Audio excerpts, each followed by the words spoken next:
Now, sometimes it's our responsibility to write the equation of a line, given some information in a problem. Okay, so we get to come up with y equals mx plus b or ax plus by equals c on our own. Okay, there are always two things that we need to know or be able to find before we can write an equation of a line. Okay, one of them is that we need to know the slope of the line that we're dealing with. Okay. The other one is that we have to know a point that the line passes through. Okay, it can be any point on the line. So we'll call our generic point x1, y1. Okay. Once we know those two things, then there are two different paths that we can take to get to our final answer there of our equation. One of them is using what's called the point-slope formula.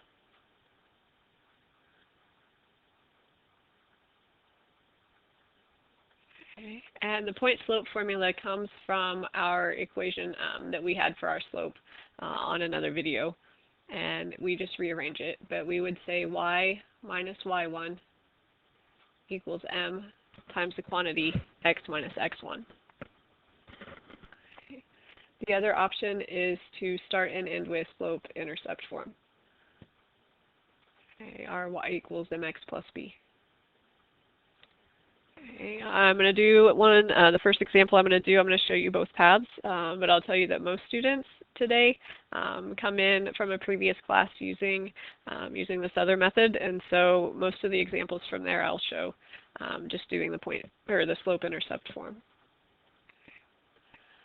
So maybe we're told we want to write the equation of the line that passes through the point 5, negative 3, and we're told that the slope of that line is equal to 2.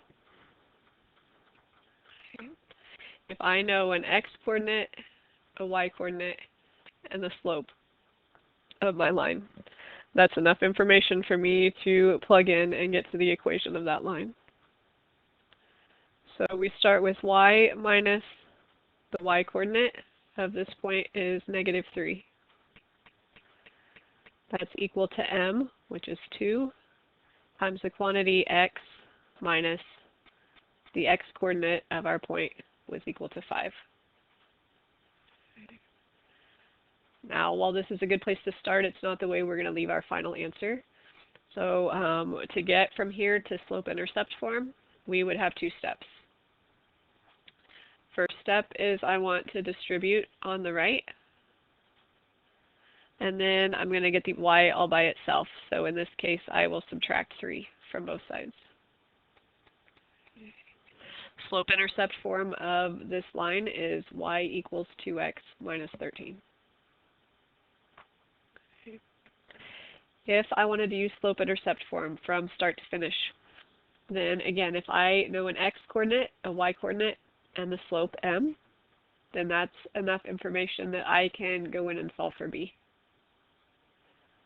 So the y-coordinate of the point I was given is negative 3. Equals m is equal to 2, x is 5, and b stays b. To solve for b, there are two steps if you count the arithmetic step.